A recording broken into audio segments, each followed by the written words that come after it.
esteemed representatives of the Eorzean Alliance. On behalf of the Garlean Empire, I thank you for inviting me here today.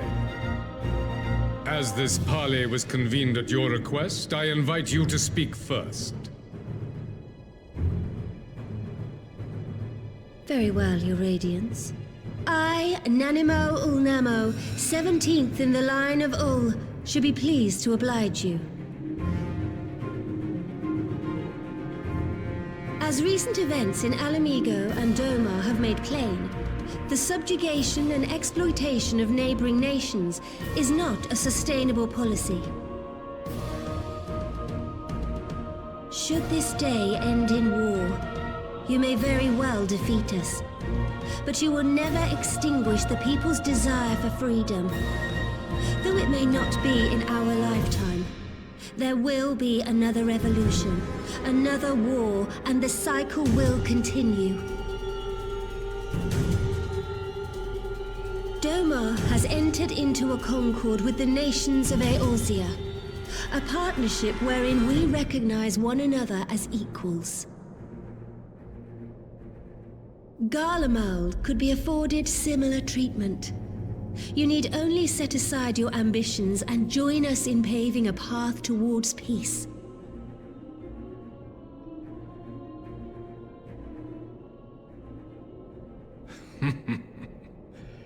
You will not win me over with sophistry, Your Grace. As you know only too well, this alliance lacks the strength to keep the peace within its own borders. Even now, your struggles with the Beastmen continue unabated.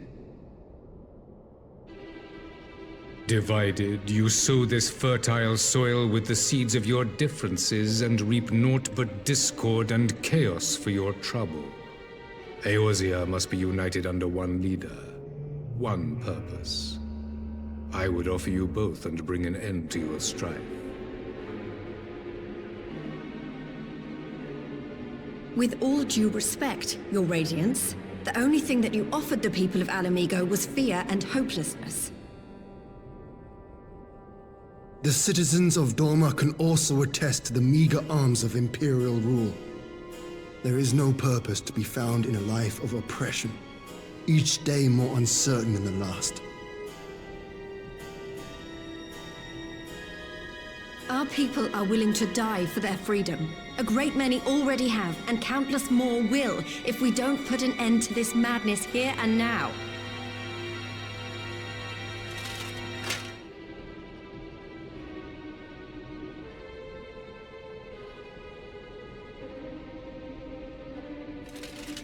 We brought order and stability to your lives. This madness and bloodshed is of your own making. You broke the peace, not Garlemald. Peace. Order. You kill our peoples, despoil our lands, take everything that is ours. And what? You expect us to lick the boot that grinds our faces into the dirt?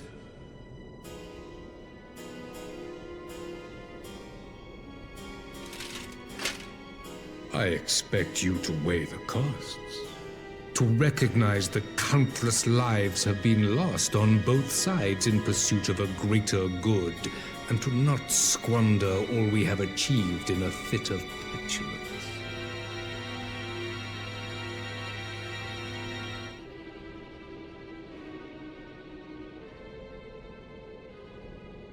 Your Radiance, I fear I can personally attest to the dangers of pursuing one's vision with such righteous fervor. For 1,000 years, the Holy See of Ishgard waged war with dragons.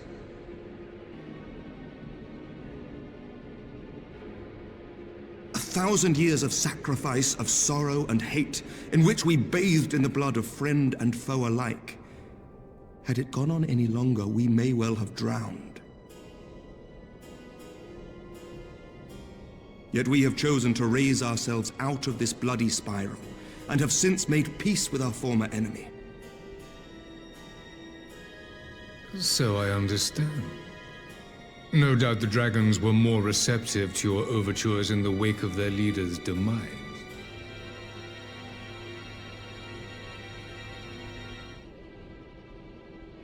You speak of peace, yet use war to achieve it. Your father would not have bothered to obscure his intent with honeyed words. He understood that strength is all that matters in the end.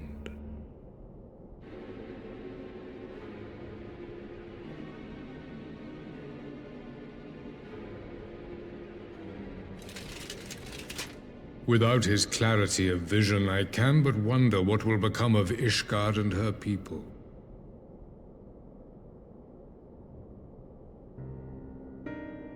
There was a time when Garlemald too lacked a leader of conviction. Weak and unable to wield magic, we were at the mercy of the strong from whom we sought refuge in the bitter cold of the north. Were it not for the discovery of Ceruleum and the subsequent development of Magitech, we might never have gained the power to take back that which was rightfully ours.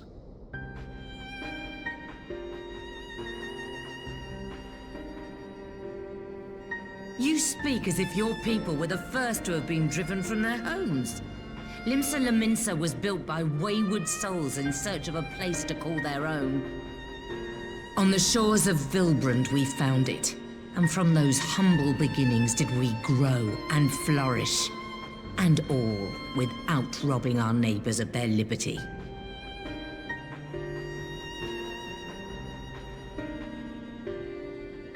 So saith the pirate. Am I to believe that you simply asked the kobolds to yield up their lands and that they were happy to oblige you? That you did not drive them out like rats in the hold of one of the many ships seized by your privateers?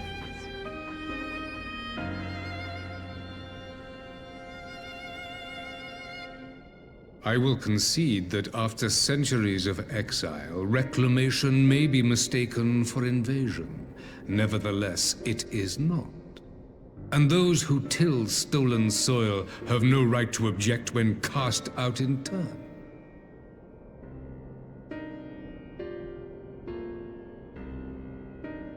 Your uncompromising nature rivals that of the Ixal.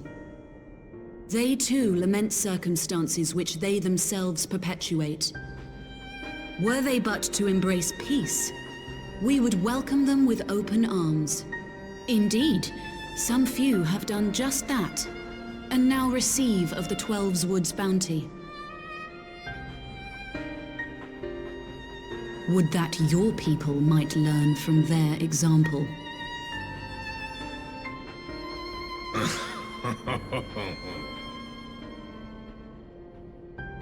You dare compare us to the Birdmen? You who thought to invoke the 12 and threaten all of creation?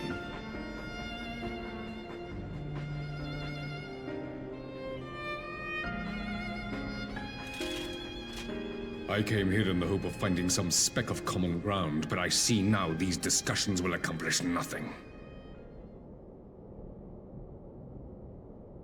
Despite what you people may believe, I am not wont to choose the sword over the olive branch. 'Tis but a pity men are loath to accept one without first being shown the other.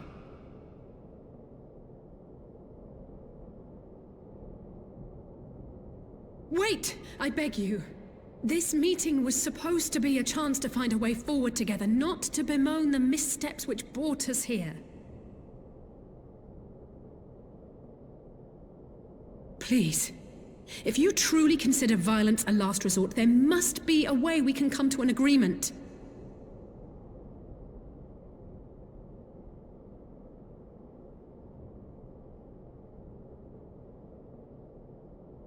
As Mistress Alisaie says, we did not come here to bicker over the past, but to discuss how we might strive towards a brighter future.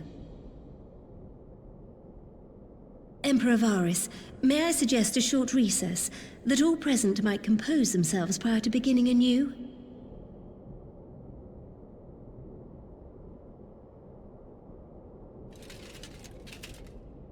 Very well.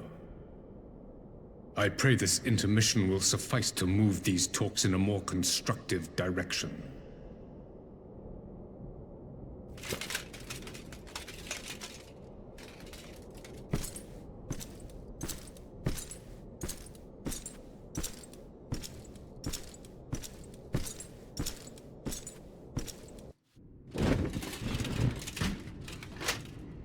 Now then, who would have the floor?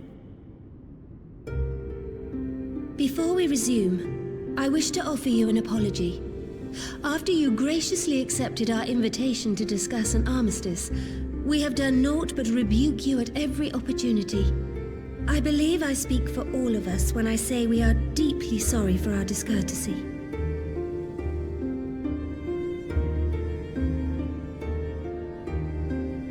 I'll admit your familiarity with our affairs surprised me, and served to remind me how little I know of yours. I think all here can understand the desire to reclaim one's homeland. But why expand further? That is my question. If I may, the answer can be found in the Imperial doctrine they took great pains to impart to my people. Recognizing the threat Icons posed to the world, Solus Zos Galvus decreed that they were to be eradicated. To this end, he began a campaign to unite all lands under the Garlean banner. Or so we were taught. Yet the Emperor only reached the burn, the Baron said to have been laid waste by Icons, after conquering all the lands that lay between. What is more, I am quite certain the practice of summoning was not nearly so widespread in the days before the Empire's founding. When you put it like that, it all starts to sound like an excuse, doesn't it? But to distract from what? Why are you really waging this war?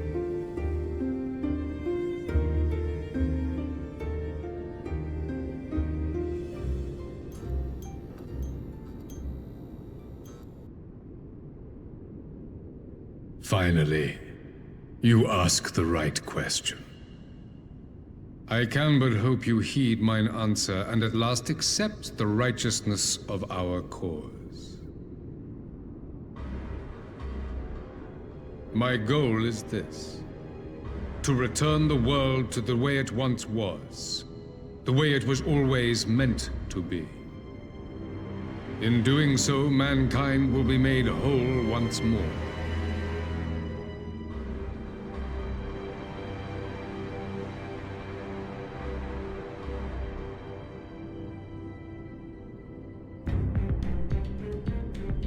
No longer will we suffer from the dissension born of our differences.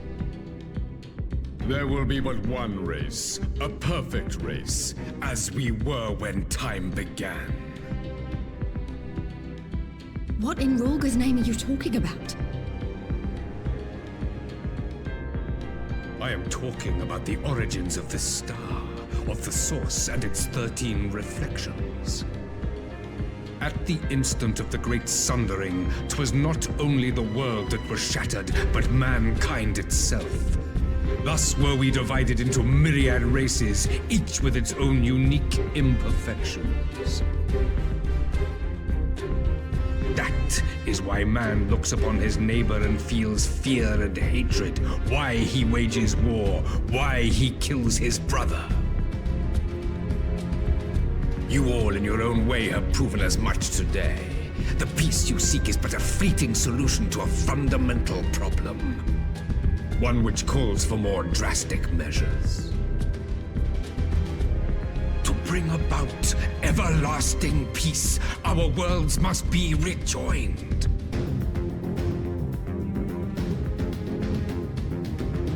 That is the goal the Empire would see realized. The glorious future unto which we shall one day shepherd mankind.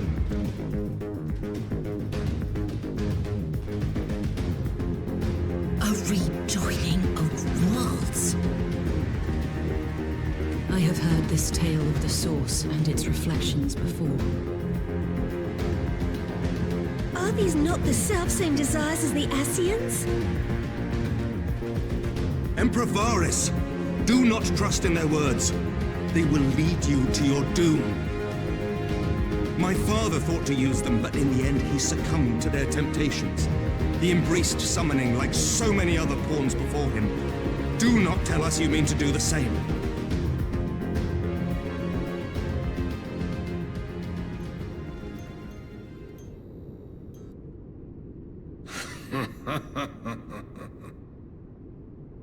To be a pawn, free from the burden of choice, would be a blessing.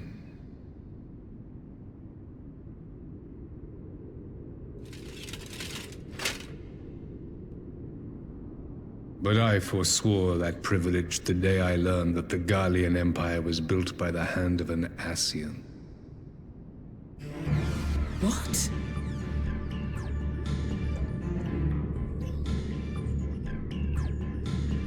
Yes. My grandsire, the former Emperor, is of their number. And who better to build an empire capable of bringing about the calamitous change we desire? Would you condemn me for this alliance? For bowing to the will of these shadowy masters, when the prize is true and lasting peace?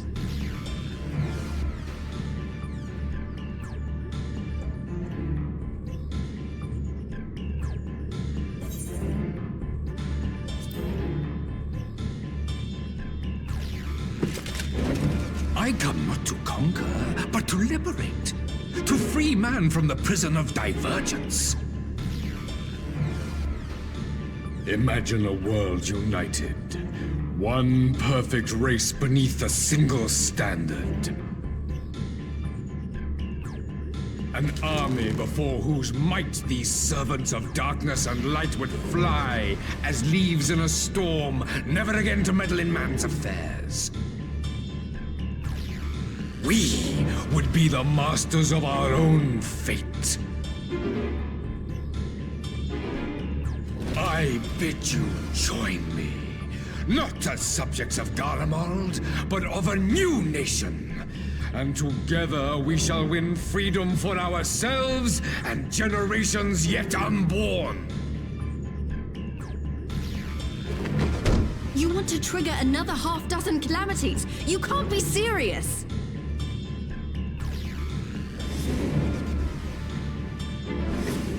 Have you forgotten how many died? There will be no one left!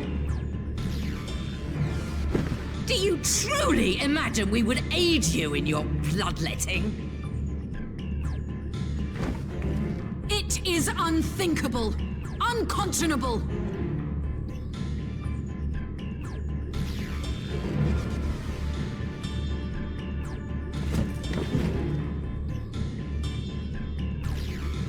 And what is the alternative?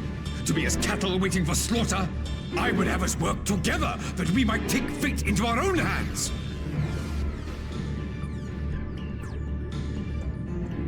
Into your hands, perhaps.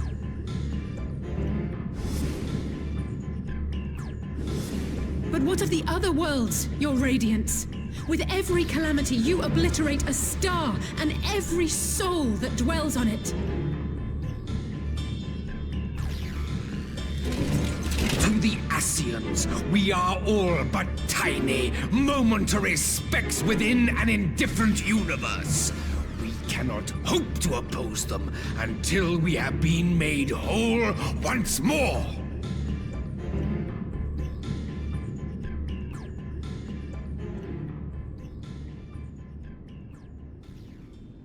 Are these truly the words of Garlemald's ruler? The flaws and foibles which you so abhor are what make us who we are. Every nation, even yours, Emperor Varys, is made whole through the combination of these imperfections, the strengths of one compensating for the weaknesses of another. While it is true that man succumbs all too often to anger and avarice, he may yet overcome his baser instincts through the forming of bonds with others, fostering community and cooperation. That the protector of an empire should not only reject these fundamental truths, but seek to change them at so dear a cost to life is indefensible. Such a man is not fit to govern.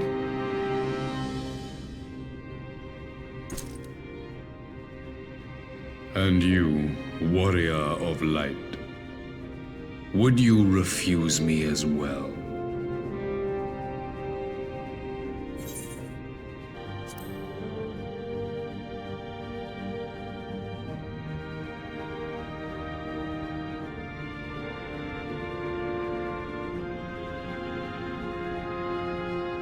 It would seem the Alliance is of one mind on this matter.